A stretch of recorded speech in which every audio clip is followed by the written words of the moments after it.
Hi everyone, welcome to an interesting new video I've got here. I am interviewing one of the theists on YouTube whose channel I very much enjoy. The channel is Elephant Philosophy, and I have with me here Pascal. Yeah. Hello, everybody.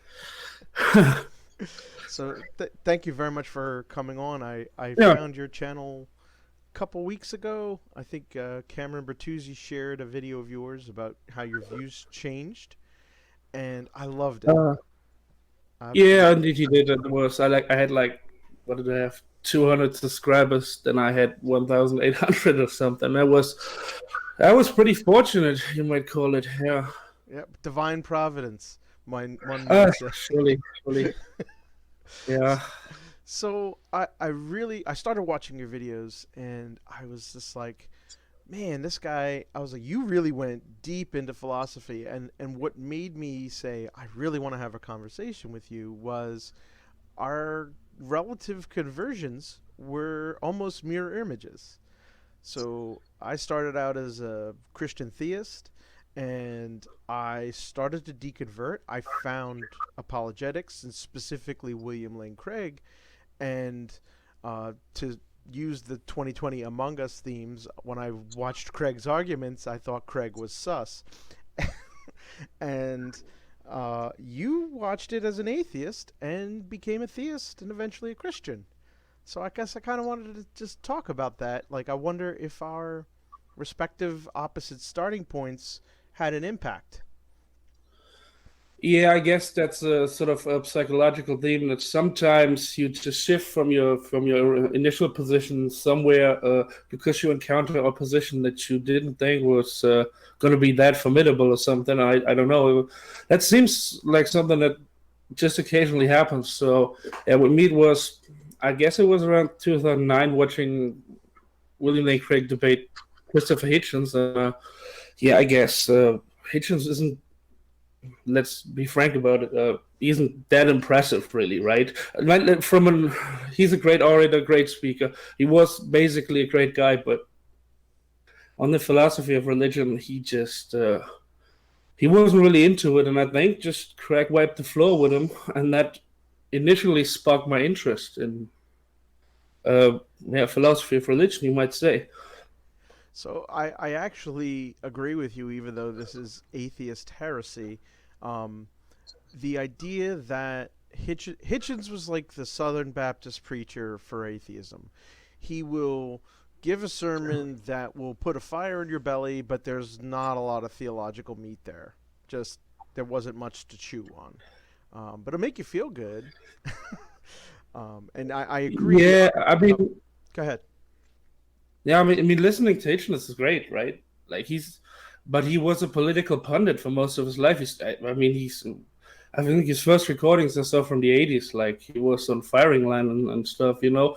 And I know he was an anti-theist from the old, I guess, what was he, a Trotskyist or something, and he had this anti-religious inclination all the while. But at a certain point, he just jumped into the fire, like, and suddenly he's debating William Lane Craig, who has been doing academic philosophy of religion for 30 years. And of course, it's a rabbit. It doesn't tell you anything about the truth of other worldviews. Just Hitchens was outclassed. It's clear. Yes, no, I think I definitely agree. I think Hitchens had, I mean, he was always good at presenting the problem of evil and making it viscerally appreciable. That was what made him good insofar that he helped people become atheists. And I think that's a big part of why people will find the argument from evil sound. Um, it it's a value question. It's not an analytical philosophy question, I think. Um, and there are certainly ways to answer the problem. It does not that the theists are cold-hearted or something. I'm not trying to imply that. It was just a way to shake, especially a uneducated or unphilosophically inclined theist who might find Hitchens randomly on YouTube and then just be suddenly impressed and deconverted. Yeah, he had this shtick like, what is this, man in his natural state, and what was it? Children dying of childbirth, and for the first like 98,000 years. I know that in this respect, he was quite impressive, actually. But everything that relies on rhetorics, he was good at. He was a natural orator, I guess. Yeah. I mean, of course, around that time, I knew Dawkins already. I knew Sam Harris. I don't find them particularly impressive, and I find Dan Dennett to be particularly unimpressive because he was actually an academic philosopher. I thought, well, then I'm going to listen to that guy. He is on the forefront of this religious debate, and I find him pretty uninteresting, and I don't find him that interesting as a philosopher till this day. But yeah, I guess. And then that was around the time Luke Muehlhauser had this blog, Common Sense Atheism. It's just such a great. I guess it's still online. It's still there as an archive, basically. And that was a wonderful place because he was just saying the obvious thing that I thought at the time. The new atheists, they don't really know what they're talking about. I was still an atheist around that time, but he was like, well, the new atheists, they're outclassed. Let's get serious, right? Absolutely. I actually found that blog myself. Mostly, I think he had stopped by that point. I think he transitions to I think it's the singularity, AI. AI, yeah, that kind of stuff. Yeah. But yeah, that was definitely you found. So as a Christian deconverting, and then I saw the new atheists, and I wasn't super impressed. I was initially a little bit, but then I found the counter arguments not particularly great once they met up against strong philosophical opposition. And then I found Common Sense Atheism, infidels.org, Jeff Lauder's the OG internet atheist. Secular Outpost. Sorry? Secular Outpost, was Secular, it? yeah, Secular Outpost, yep. I think I found Secular Outpost later. I don't even know if it is this. Was it around in 2011? I don't know. So the Secular Outpost blog is new. That's Jeff's, or that was Jeff and a bunch of philosophy of religion atheists made a blog. But in the mid 90s, he created infidels.org. Yep. And that was back when you had to order debate VHS tapes to watch. Yeah. I was a kid back then. I'm not sure. Yeah, I was a kid too. So yeah, no, I don't remember that, but I know that. Of course, I know the site. There's still great stuff on there. I mean, there's Paul Draper. I don't know if William Lane Craig himself contributed, but definitely Quentin Smith is there. Yeah, there's a lot of great guys. Absolutely. I think that so here's one thing I wanted to ask you, and this is what happened to me. So I deconverted, found apologetics, tried to go back, and then became enthralled with philosophy of religion and philosophy more generally, having ignored it through my formal education. Were you the same way? Were you into philosophy before you converted? Not so much. I took an interest in physics or something like that, just basically popular level, but not that much. No, I mean, I had in school, in Germany, it's sort of like they just want to tell you about Immanuel Kant. That's everything they want to do. Here's we have Locke and Hobbes. We have here's a little bit David Hume, but let's just get to Immanuel Kant in here, and we actually ignore everything Kant said. Let's get to the categorical imperative. Let's do all that kind of stuff, and they just love Immanuel Kant. You don't get in philosophy in school. The education is sort of it's not really. It's more of a history of ideas kind of thing, right? They give you different kind of philosophers. Maybe they start a little bit with Aristotle. You get a little bit Plato. Then they skip most of the time. Somewhere in the Enlightenment, you recur. And it's not about systematic thought so much. It's more like, here's this guy, he said that. here's this guy, Oh, he said that, and I don't think it's not all that engaging, really. So I knew about Immanuel Kant, and yeah. so that's interesting. So, you're in Germany. I'm in the U.S. So I had to go to private Christian schools. So my family converted into evangelical Christianity from being Catholic. I was like 8 or 9, I think, maybe 7 or 8, something like that. And I didn't have philosophy classes at all in school. I had Bible classes, so I was Okay. completely unexposed. And even in college, I'm an engineer. I just was technical, technical, technical. I want to be prepared for a job, which was good for getting a job, but I took the bare minimum. I took a intro philosophy class, filled my humanities major, and was gone. And then I fell in love once I started reading apologetics and the counters, which I didn't think that they were very good. And then I found Secular Outpost, Paul Draper, Graham Oppie, William Rowe, William Schellenberg, like all of those heavyweights, and that's what made me Yeah, I really think learn. I think philosophy of religion is a great gateway to get into philosophy because certain topics can be a little bit dry, but if it has some kind of existential relevance to whatever, then entrance is pretty easy. And at a certain point, you know, you get to know more and more. You get familiar with the concept. You get familiar with the reasoning. You know the terminology. At a certain point, then you can just get a professional, like an academic paper. And you can just read it, right? And from that point, yeah, I think it's great. Yeah, I think it's really nice because it touches on so many other parts of philosophy. So you'll get a philosophy of science if you look at the Kalam. And the my particular breakpoint on the Kalam was A theory versus B theory, and then I had a lot of physics background, and so that's where I initially kind of dove in and got the philosophy of science. But then I started I made a video on the moral argument, and I thought I was like, oh, I'll make a video. It'll be a couple months, whatever. It took years because I just devoured moral philosophy, and talk about a treasure trove of just a rich history and philosophy as a topic, right?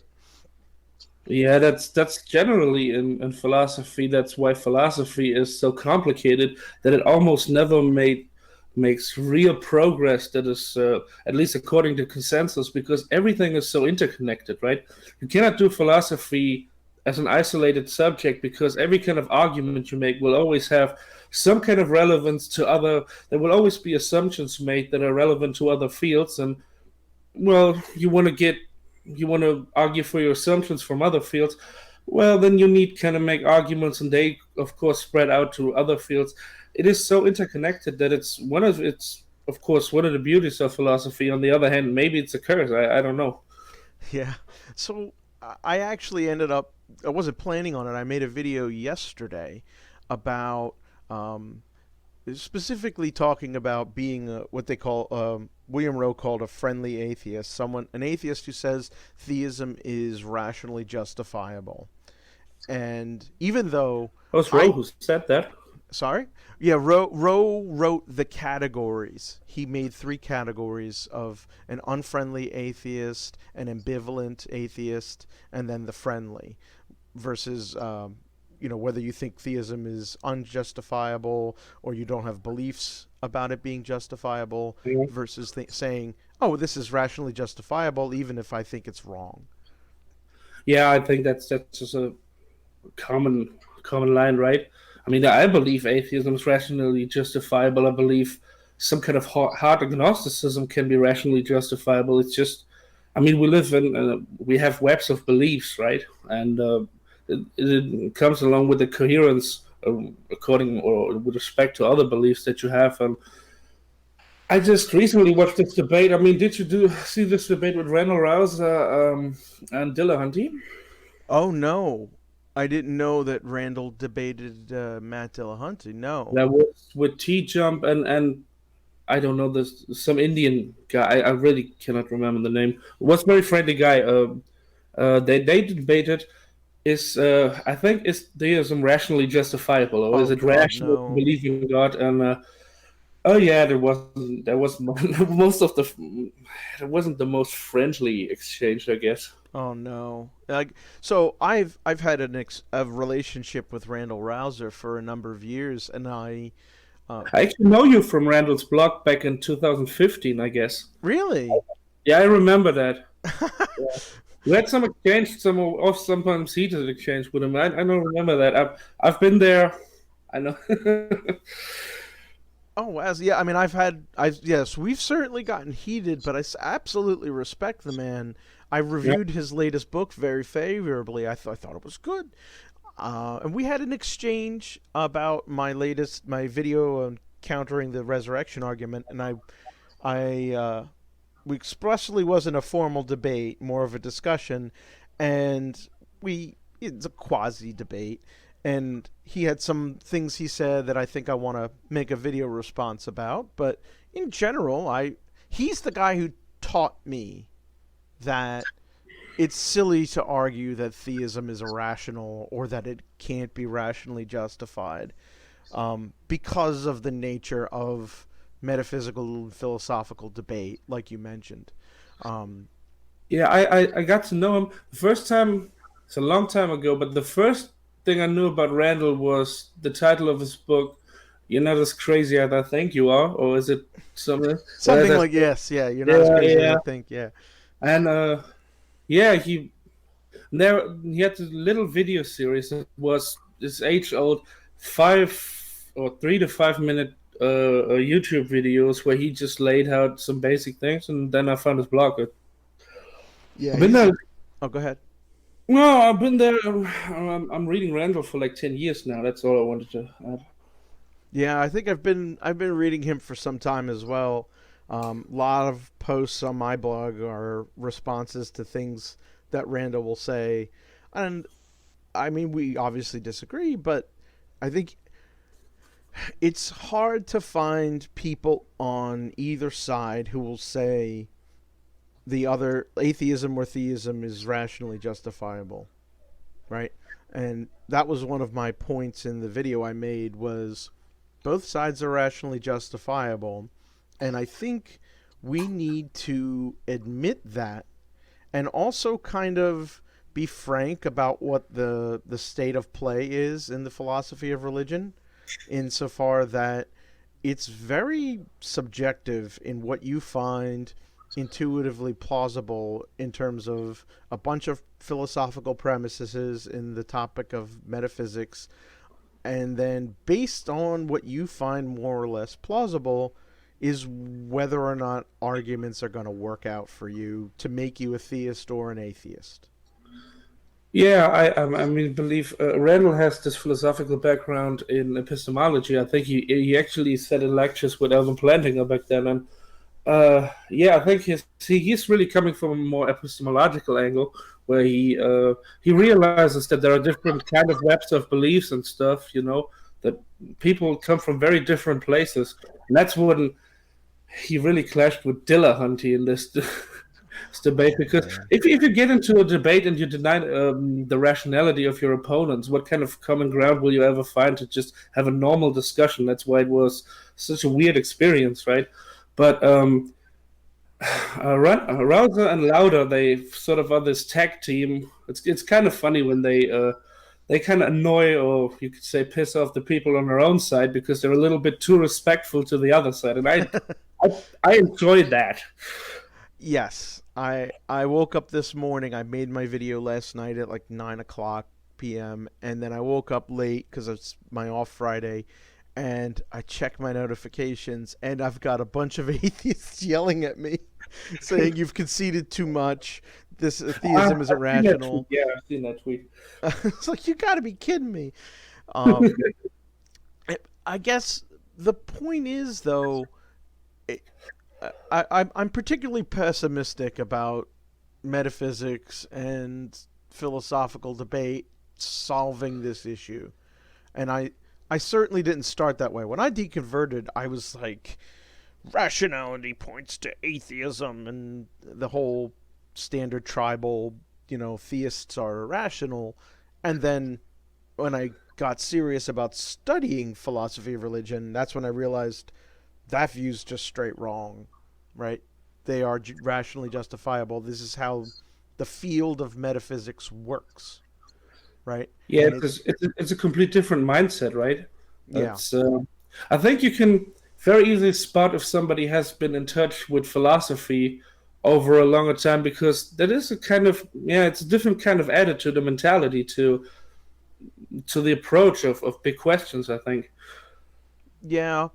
I so the thing is I certainly appreciate criticism from theists about um, saying the new atheist and calling theism irrational. But at the same time, one of the points I made was theists, where many very conservative apologists will say atheism is irrational, and um, the Frank Turek's of the world saying that atheists believe everything came from nothing, right? And that sort of Yeah, stuff. the typical character. Yeah, I actually had I followed Frank Turek on Twitter because I thought I had to see what's up, but I just had to stop it because this constant drumbeat, of his thing is, I think, morality. Atheists have no basis for morality. I just couldn't stand it anymore. Anyway, I had to unfollow him because I just didn't want to see the same nonsense popping up all the time. This just, I mean, in some sense, he's a paycheck theist, right? I mean, this Yes. is. And so maybe you have to beat the constant drum roll, but I don't want to be a part of this, right? It's like my channel. I don't want to do a propaganda channel, right? It's not. What's the point in that? Yes. So I think you have a very good point there, insofar that you find a lot of atheist channels that are doing this for a living, and theist channels. I think I don't want to name names. But people who have transitioned to making YouTube their profession, and the way you make money is via Patreon, and the way you get Patreons is by reinforcing your side. You tell people what they want to hear, you become more partisan, you make more money. Yeah. And unfortunately, YouTube is great for getting information, but the business model is encouraging partisanship. And I think we need to find a way to talk. Yeah, you have to preach to the flock, of course. I mean, but I wouldn't want to be like Dillahunty or Turek for 20 years and still telling people the same stuff you have been telling them for the last 20 years. It's not very. I mean, you can kind of feel pity. I don't know. I mean, well, yeah, people are if you make a living in a ministry, especially someone who came from the church and saw a lot of professional ministers, yeah, I guess I just look at it's a job, and they give their talks and they make their money. And while I will disagree with Matt Dillahunty on a variety of things, often he does have a point, and Turek can spout a syllogism made by a professional philosopher that is harder to refute than not, right? So it's not like I want to denigrate them completely. One area I find even Craig goes too far is he presents the moral argument and insists atheists have no basis for objective morality. But he knows Platonism exists. He knows non-natural realism exists. And yes, he can make counter-arguments, but people make counter-arguments against modified divine command theory. And it becomes this subjective, what you find more or less plausible. And you'll notice when he goes against a Waylenberg or a very philosophically inclined, or a philosopher in a debate, as opposed to some popular level atheist. Yes. Oh, Shelley. Oh, I love Shelley Kagan's debate with Craig. The thing is with Turek, if you, I just imagine you were arguing with him about divine command theory and general ethics. You would be talking against a brick wall, right? Oh, absolutely. I would have a field day, I think, because so like Turek, Dinesh D'Souza, Lee Strobel, right? These are not professional philosophers. These are professional speakers who, let's be frank, also cater to a very right wing, conservative, Republican U.S. politics Yeah. audience, right? The same, they're grifting on the same people that Fox News services in my country, right? Yeah. And they're making a buck, and they're just, this, compare this to William Lane Craig or Alvin Plantinga, J.P. Moreland, some heavyweights. Alexander Proust, Josh Rasmussen. Oh man, sweet guy, beautiful thinker. Yeah. Yeah. Disagree, but man, he's a nice dude, and he's smart as a whip. And you can't just refute that. But I can have a conversation. I couldn't sit down with Frank Turek and have a talk like you and I are. No, and I believe. I mean, Frank Turek in this. I think on the atheist side too, they cannot concede ground, right? It's Right. not their business model to, meet people somewhere in the middle or somebody, or just or something, or maybe there is something to it. What would that look like if Frank Turek would admit that there may be something to some kind of non-theistic moral theory? I agree. But so that's what got me. That's why I didn't like Craig. Craig has the same kind of I can't concede ground, right? He absolutely won't. Now, when he gets pressed in a high-minded debate book with other philosophers, you won't even see him necessarily concede ground, or even he'll just present his arguments why he thinks they're wrong and kind of move on.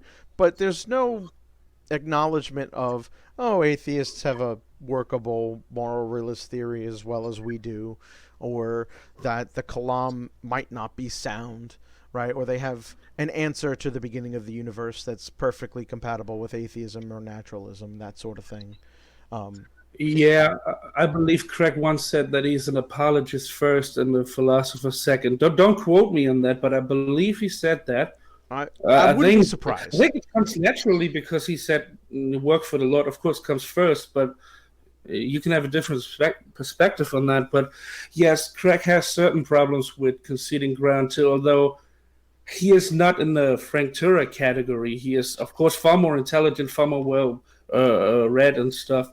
Sometimes he will say, okay, there is something to the argument from evil or the argument from divine hiddenness, but I think it also depends, it really, as you kind of alluded to, it depends on circumstances, and I think it depends on audience to a certain degree at least. Yeah, and I certainly don't want to seem like I'm saying Frank Craig is the equivalent of Turek. Absolutely not. The No. man is a well-respected philosopher, rightfully so. I mean, disagree as much as I want, he still is, you know, well respected for a reason. Even though I think he overstates his case very much. Um, Yeah, that is in the nature of apologetics, right? That's why I don't see me as doing apologetics. I don't. I think see, it stifles him in some sense, right? I think so. There's a reason why I subscribe to your channel and not other apologetics channel. So, I, I guess that's a tension. That's sort of what I've been getting at thinking about this topic in the last few days, is that if we admit that the argumentative stalemate exists in philosophy of religion, and a lot of theistic interest in philosophy of religion is really just as a tool in the apologetic toolbox, doesn't that take the wind out of their sails a little bit to admit that? Yeah. I believe that that's basically true. But so I was just thinking about what was just thinking about. Um, no, I think with Craig it is of course that he can kind of hide his partisanship due to the fact that he just is good at what he does, right? And if somebody is not as good, it will definitely shine through that he's a hack, right? I don't think Craig is a hack as much as I think that he really believes what he says, but I simply cannot understand divine command theory. I think it is one of the philosophical positions that has come under so much fire, even friendly fire from theists, that I think it is a very, very, very hard to defend moral theory. And yet these guys go out there and repeatedly act like this is actually just common sense, right? Yeah, I think the reason is it's I agree with you. It's a bad argument. At least the traditional only theism can account for moral realism style argument Craig has championed for decades. If you take the argument that he's used with some philosophers insofar that theism offers a better explanation of moral realism, right? That's more defensible. I don't think it works, but it's a better argument. And apologetics is about winning converts, and there is a popular level belief among just even philosophically uneducated people that theism is tied to morality. And so they're not going to let that Yeah. argument go. I think moral epistemology is a certain thing. Why are our moral beliefs are just more intuitive moral beliefs truth tracking, right? Why do they track that? There's maybe something more for the theist to get out of it, I think, than this just insistence on laws, need a lawgiver, and that's it. I mean, Yeah, I can see that. I certainly see moral, like, if you were an atheistic moral realist, then that argument is definitely something that'll push on you. Um, I am ambivalent about realism. I think it's practically, it doesn't make a bit of difference to me whether or not some form of atheistic moral realism is true or if it's cognitivist or even evolution. Michael Russo's theory, I'm particularly friendly to. The naturalistic evolutionary ethics. That's the phrase. That it's just something we evolved in order for our species to better survive in a social group. Um, it that makes it seems to have no practical effect. In fact, as a practical matter, it seems like relativism comes for us all. Um, any kind of pluralistic, uh, any kind of pluralistic society where we have freedom of religion inherently embraces a form of moral relativism, and theistic moral realist views reinforce that. So you might believe God's nature grounds the good, but then you have different gods, and they say different things as good or bad, and so their natures differ. And if we're going to be in a pluralistic society, you necessarily state that, well, that might be wrong on your theism, but not mine, but we're just going to tolerate your ability to do that in society. And so it's just, yeah, relativism is not just flat out subjectivism. A moral relativistic stand can be an objective stand. You know, it just in a sense that there are different application. Morality has different applications in different circumstances. Is a kind of moral relativism that has an objective basis, right? The lines are not so clear cut. I mean, the lines are sort of between moral subjectivism and objectivism and moral absolutism and moral relativism. There is a lot of confusion when people just usually just smear these labels all over the landscape, right? It's very weird. So I'm just practically an Aristotelian about ethics. I think whatever is right or wrong. Well, for example, I said this. What is right to do to and with a squirrel, for example, is just motivated and grounded by facts about squirrels. So, in the same sense that what is right to do with human beings or in a human society or something is grounded in facts about human beings. I think that's kind of obvious. If you want to say, okay, well, God is the reason for why there are human beings in the first place, okay, but there's a suppose different for the argument. sake of argument, yeah, God doesn't exist. I take the Aristotelian line and think that whatever is Moral or morally wrong to do to a creature or to a bunch of creatures is just grounded in the natures, right? That seems to me so obvious. I am certainly sympathetic to that view. I think Darwinian right. Larry Arnhart, he is a political conservative, but an atheist, and he makes a form of moral realism based on the natures of a being, humans, squirrels, whatever, and from a purely evolutionary standpoint, explaining why they exist and why that grounds what is right to do in any given situation. So it's very Aristotelian in that respect. And I certainly respect that view. I'm maybe sympathetic to it on my more realism leaning days. I'm just kind of ambivalent about the subject at this point. Yeah, I'm also I'm not into moral philosophy first, but I think the most if philosophy of religion is concerned, the most important thing has been meta ethics, just because this grounding of the fundament of morality has always been the kind of point of contention, right? And yeah, that was actually what drew me into moral philosophy. I'm not so much into moral pragmatics or different moral theories and stuff, you know. Yeah, I mean, yeah, that metaethics is is the bridge between philosophy of religion and moral philosophy. And look, I guess the reason I'm ambivalent about it insofar as answering the apologetic argument, I mean, I wanted to answer the apologetic argument, but then when you get into the various theories, they seem irrelevant, disconnected from applied ethics and practical ethics. And that's kind of where I care about how I live my life, and what I want to teach my kids. So I'm just kind of ambivalent about the subject past the bridge to philosophy of religion. Yeah, I mean, we mentioned Shelley Kagan.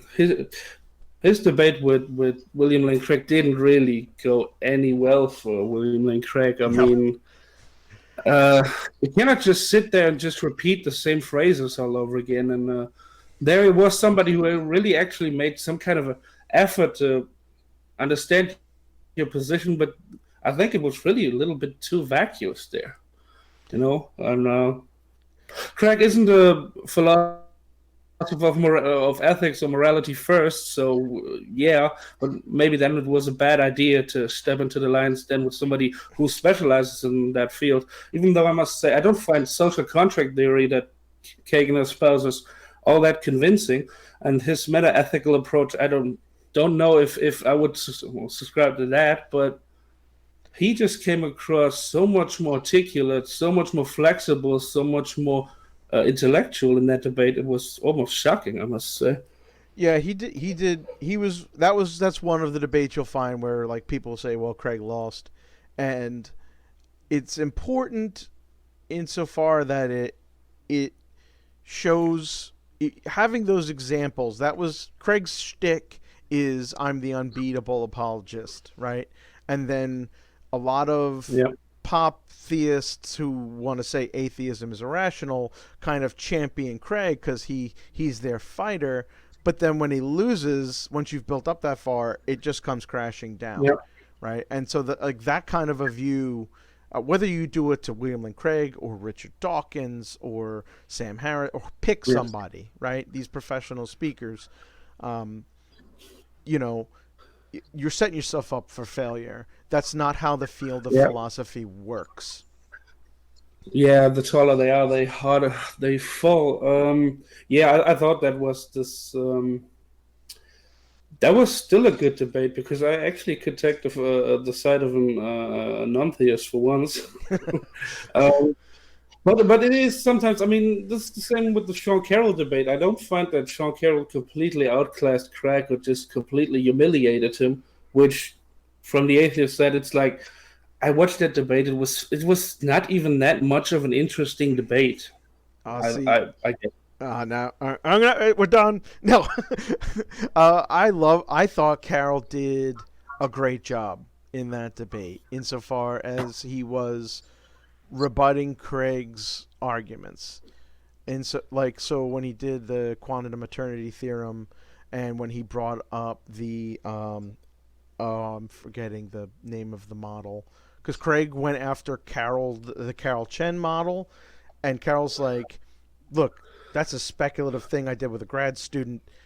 How about this one that's very well defined and supported by all empirical evidence, and it would be a past eternal model. And if you watched the follow-on presentations they had that weekend of the debate, with Sinclair and James Sinclair at the end, James yeah. Sinclair went at the very end, and Carol kept hammering that model that he brought up. And the last thing Sinclair said in response to Carol was, yes, on that model, some world lines do not terminate and are past infinite. And Yeah. that was where it ended. And I was like, got him. Yeah, I believe that was also Craig stepping on somebody else's turf a little bit, right? I think Yeah. that the other focus wasn't the topic of the debate does God Cosmology. exist? No, Does it was, cosmology provide evidence for God's existence? yeah, I Was think that that's the what title? that was the actual Yeah, title that of the was. debate. Because it was fine tuning in Well, Kalam. That's what it was. yeah, yeah. Well, I must say there's a certain bravery to it from Craig, right? I mean, call it Yes. what it is. He is willing to go there, right? And that to me shows that he really believes that the facts are on his side, right? Sir, and I don't just doubt the man's sincerity of belief. He believes what he says. He ain't collecting a paycheck, right? He's No, making bank, good for him, but he's not selling a product he doesn't believe in. Um, no, that's true. And I think Sean Carroll actually said, "Thank you that you don't come with the argument from the traversability of an infinite past and the metaphysical argument, because I'm a physicist." I think he actually explicitly thanked him for that in a semi-serious note. so I don't remember that. He might well have. Um, I I think so. The Kalam was my entry point where I was like, this doesn't work. When I first read it, I had enough physics background to be like, this doesn't sound right. And when I found it was the science stuff that made me skeptical, and because I knew enough, a little bit enough to say this isn't correct, and I found the responses there, but it seems like people like Craig, keeping in mind he came up during the 60s, 70s, and 80s when the young Earth creationists were in their heyday, and he wants to be like science points to God, and I don't deny the Big Bang, right? That's what seems to Yeah, be the Kalam and fine tuning arguments are there to do. yeah. He explicitly said, I think, that young Earth creationism is an embarrassment. That's what he said Yep. on his podcast. Yeah. No. He's right. I think at this point they saw that doesn't work, right, and that's going to drive people away. And I was raised a young Earth creationist. That's the weird part. Yeah. I got away from it in college, obviously, because physics will do that to you. But I still believed even through college. It wasn't until 8 years after that I be deconverted. Um, but you mentioned the metaphysical arguments for the impossibility of a past infinite, and I find those to be particularly unconvincing. In like a completed infinite is logically possible. Cantorian set theory, the axiom of choice, and ZFC axioms.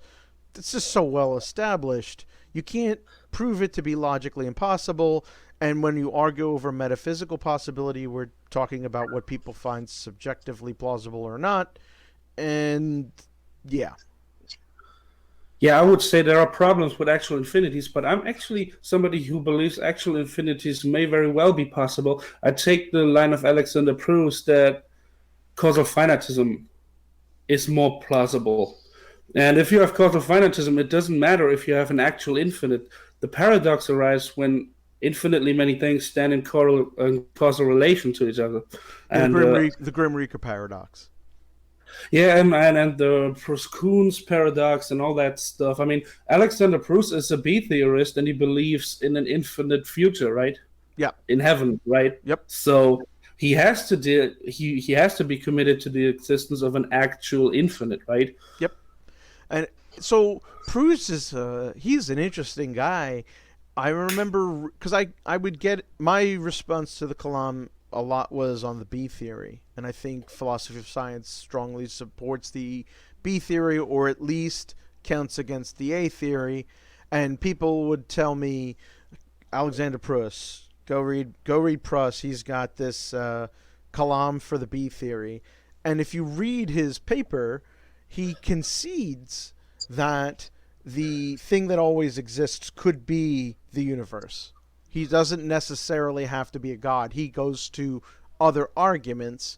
He Yes. gets into his version of the Kalam is just something has always existed.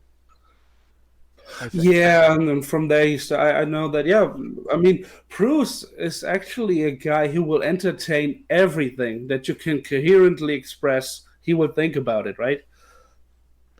Yeah, I've only read a little bit that specifically his stuff on the Kalam and a couple of other things, but it was many years ago, so I'm not completely up on his all of his work. No, I'm reading his blog, right? Every day or second day, he gives you a wonderful thought, wonderfully expressed. The blog is a real treasure trove for anybody who wants to just alexanderproustblogspot.com or something. It's wonderful. This man is really. It's not just bordering on the. I think he is a genius. You don't have to agree with him, but that is what it is. And yeah, I think he's very honest about this. Yeah, I mean, so let me just ask you. You take this line that I actually took as an atheist for a while, that the universe is a multi-dimensional object in the same sense that it's a four-dimensional object. Maybe there are extra dimensions, but it's a four-dimensional object that simply just exists, right? so if I was to, I'm sort of ambivalent insofar that I think it could be extend infinitely in the past, or it could be a block universe with a beginning. I don't particularly care. Um, I don't think I think it's undetermined Yeah. by the evidence. So I tend to lean to the infinite past sort of a thing, in terms of that if time exists, that time exists as a fourth dimension in a space-time Yeah. block. Perhaps there is another way we would conceive of like a metaphysical time, if there was just some kind of a quantum it always existed quantum stuff, and time would just be a way a parameter of the wave function, right? Okay. So there's all sorts of weird ways you would hash out what time looks like if space-time doesn't exist, because the concept of time is what clocks measure, or time is a measure of change. Yeah, that's the line I take too. Yeah. Yep. So I'm sorry, I might have derailed your question. I apologize. No, that was just that was something like. I mean, when I first encountered these arguments, I quickly discarded the infinite past. I Mhm. thought that it faces so many problems. I said, okay, if I want to be an atheist, I'm not going to be an atheist because I believe the past is infinite, right? So I'm willing to grant that. I just, said, okay, let's deal with the fact that maybe all of space-time reality does have an absolute beginning, a past space-time barrier or something, or Right. but let's just think about that. If that is true, and this may very well be true, there is some science, although I wouldn't really bet on that either. I would just say, like, if that is a real possibility and I want to be an atheist, then I have to deal with the possibility that there is an absolute beginning, right? Yeah. So I look at it and go, well, if there was, you just take the B theory that it has always existed, all points in time always exist, and at that point the theist would go for a contingency argument, I think. Yeah. Yeah, I wasn't really convinced by the Kalam in the first place. I actually Was for a long time very agnostic about the Kalam. It was rather the contingency argument that finally, I think, that was what pushed me over the edge, so to say. You might. Hmm. Yeah, that's interesting. I'm not a big fan of contingency arguments. Uh, I just don't. I think Felipe Leon, he goes by ex apologist, and he's got a pretty good blog Yeah, as well. I he has interviewed really him good when I work was there. on the Real. When I was one of the hosts of the Real Theology podcast, we interviewed him, and um, his mitigated modal skepticism, I think, is a particularly good answer for an atheist when it comes to um, like using modal or possible worlds, so to speak, to try and argue for God's existence. You mean something like a fictionalist approach that this isn't really something that has any bearing to reality. It's more like something made up that we use, but we shouldn't draw these inferences from it. Sort of. I think so. When we think about what could be a possible world, right? We think I have a kiwi on my desk, and there's a possible world where I cut the kiwi, but I have grounds to believe that insofar that I've cut kiwis or I've seen kiwis cut or know it's the sort of thing that can be cut, right? Whereas when you want to talk about um, it's there must be some metaphysically necessary being, or the universe must have an explanation or a beginning. Like you, we don't have any practical grounding or experience for that sort of a hypothesis. So if it's not grounded in experience, I'm skeptical of modal claims. Yeah, I can see that. I had some audio issues. I didn't get you. Well, I think I get the point. Yeah, yeah. I guess you can be a skeptic about modality. I think it's fairly obvious that. I mean, I see possible worlds just as a set of propositions, right? So, Yeah, that's a if you have respectable view. you have just propositions, and I don't even think I need to be committed to the existence of propositions as some non-mental reality. I'm just saying that these are real things, real ways the world could be, and we can reason from there. Because if the world could be different from the way it actually is, then we maybe need something that determines these possibilities. What makes this world the actual world from apart from mere possibilities that could be otherwise? And I think that's the whole start of moral reasoning, modal reasoning, right?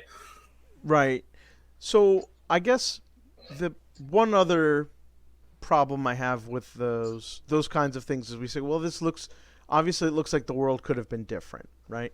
And so I'm going to posit something that exists necessarily as an explanation for why these contingent things exist. But the problem comes in when you posit a god as the necessary being.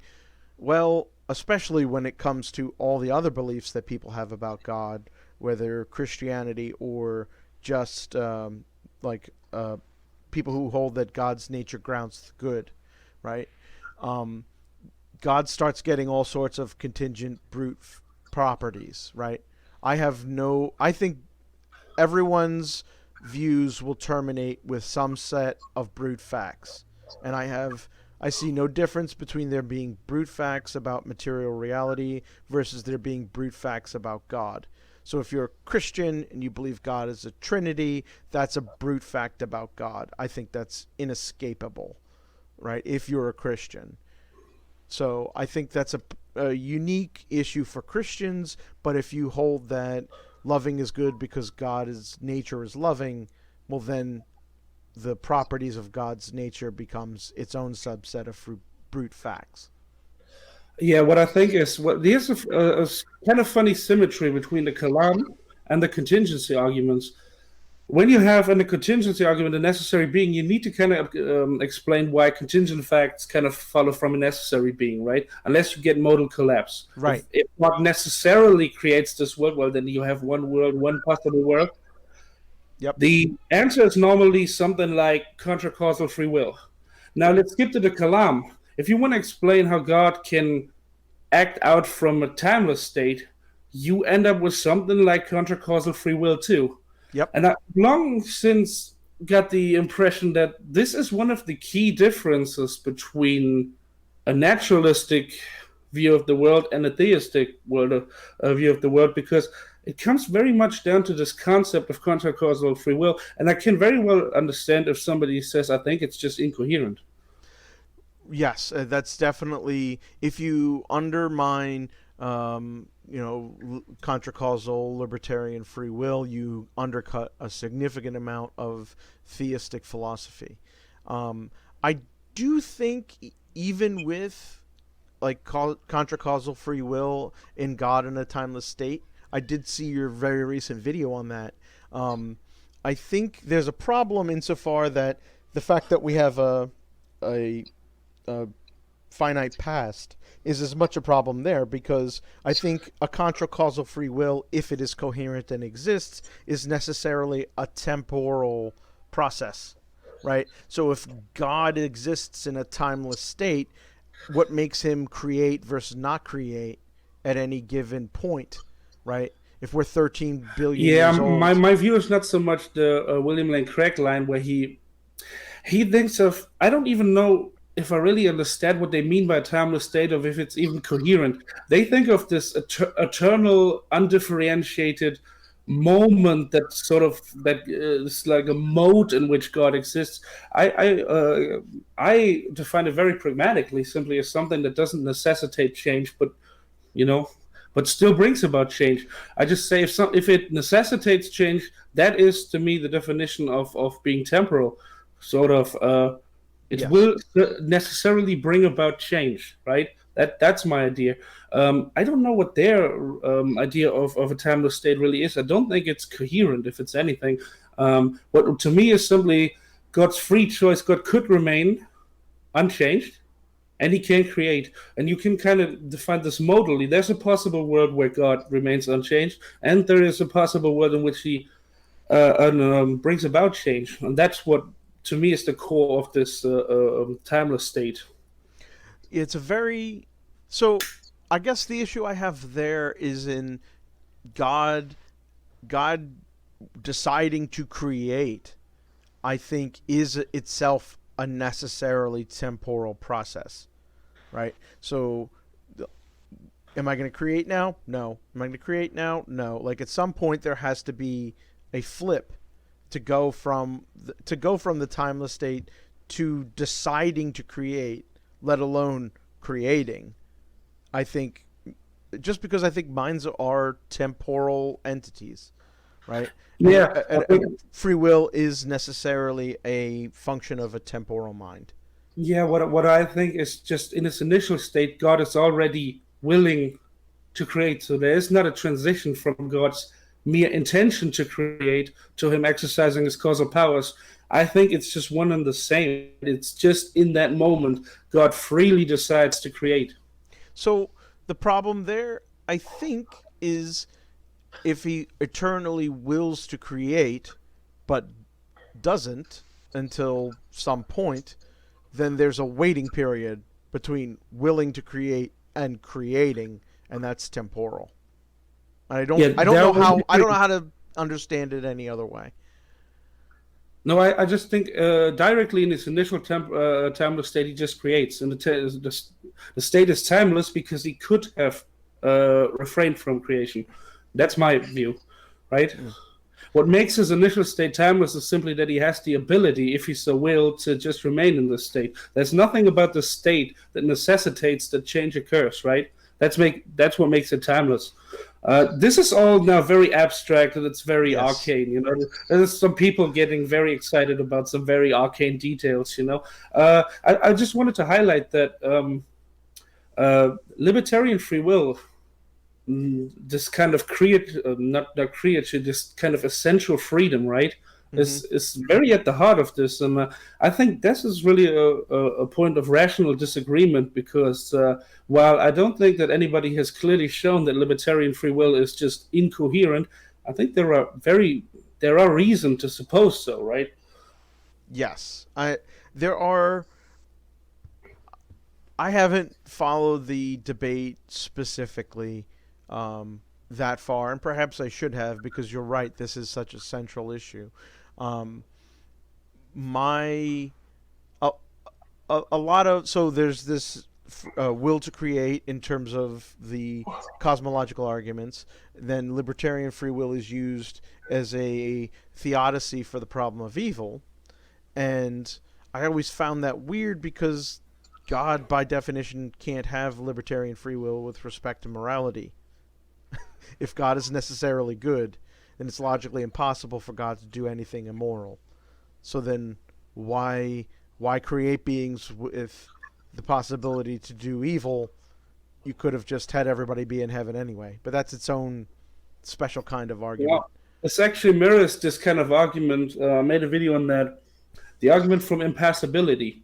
So to say, one of the ideas is maybe if you think that God remained in his timeless state and never created anything, that would not be an expression of his loving nature, of course.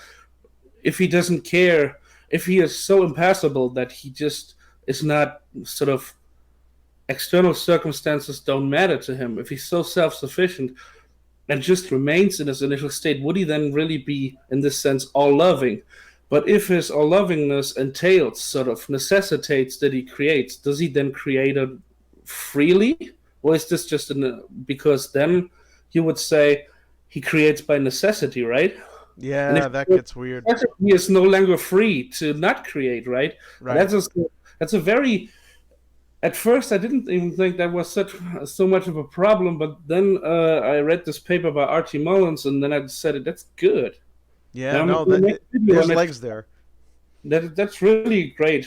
That was actually cool because R.T. Mullins actually popped up on YouTube and thanked me for making this video. It was very cool. Oh, that's awesome.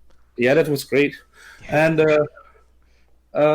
that's actually so much a problem because really, it is really hard to say that if God's loving nature, it really expresses himself in the way that he creates for the good of the creature or something like that, then you're no longer really able to say that he's really free to remain in his initial state out of free will. It's a problem.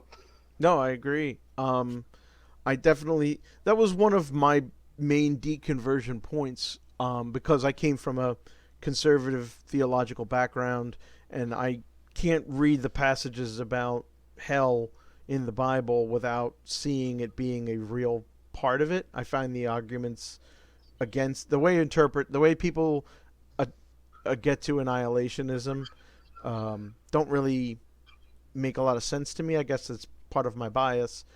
And creating for the good of the created, when you know creating entails creating a hell. Like, if I was ever to become convinced of Christianity, I would have to be an annihilationist or a universalist. Like, yeah, that's sort of the Randall Rousel line, right? Hopeful universalism with de facto annihilationism. Yes, and there's no version of it that's anything. That's the only live option. If I was ever to be convinced, I don't think I will be, but because how could a loving being create a state of eternal conscious torment for any being? Like, that's just a fundamental. A loving being can't do that. What do you think of David Bentley Hart's writing on this issue? Because I'm not a theologian or anything of that sort, so I wouldn't want to weigh in on that. But he's a annihilationist or a universalist, if I remember correctly. I think he's a general. He's a universalist. Yeah. I generally agree. Insofar that I think if you're going to be a Christian theologian, I think that's the most defensible position. I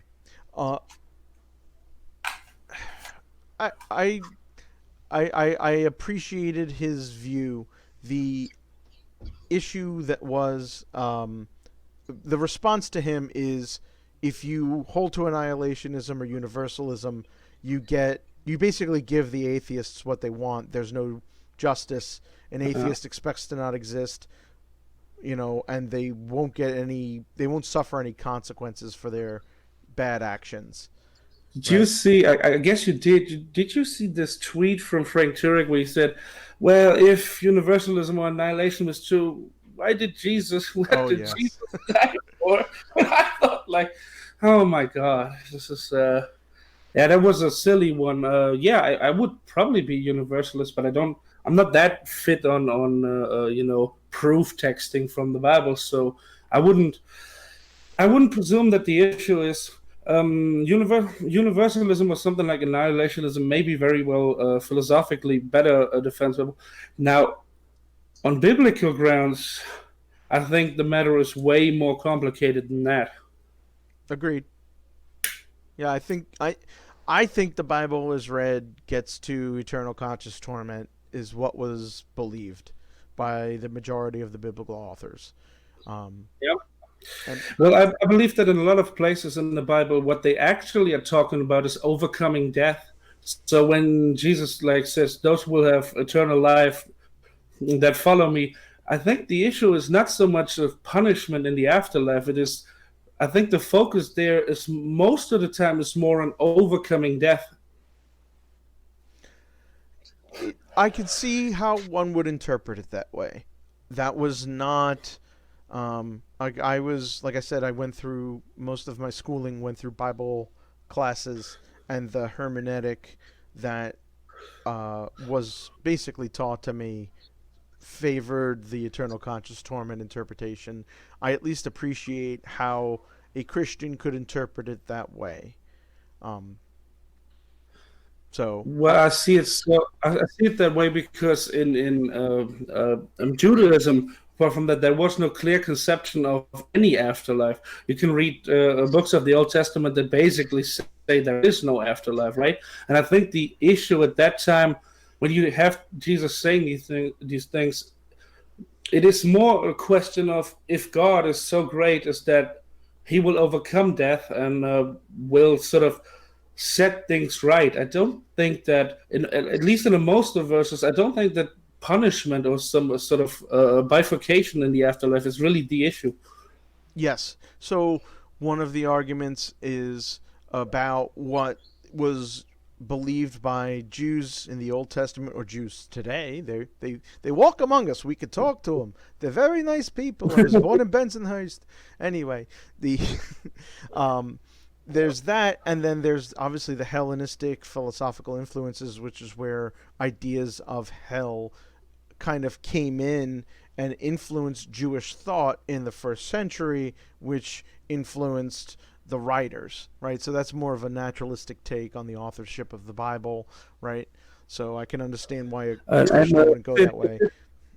I always thought it Zoroastrianism had its own influence on Jews because I'm not a historian, but I think that this is one of the earliest account of this kind of good versus evil eternal battle, where where you even get the idea that evil the evil god or whatever it is even actually hides himself underground, and you have this other deity that is sort of kind of controlling the skies or something like that. Yeah, I mean, there's certainly a lot of influences that came in. Um, as as much as I really want to keep talking, I think we have to cut it here. Um, Yeah, that's okay. my daughter is about to start her remote schooling session for the day, so we'd have some bad background noise.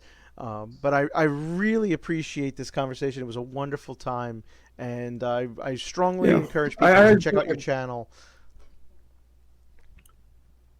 yeah. Wish yourself have a good time. Yep, you too, man. Elephant Philosophy. Check them out. Thank you very much. Yeah, thank you very much. Ciao, ciao.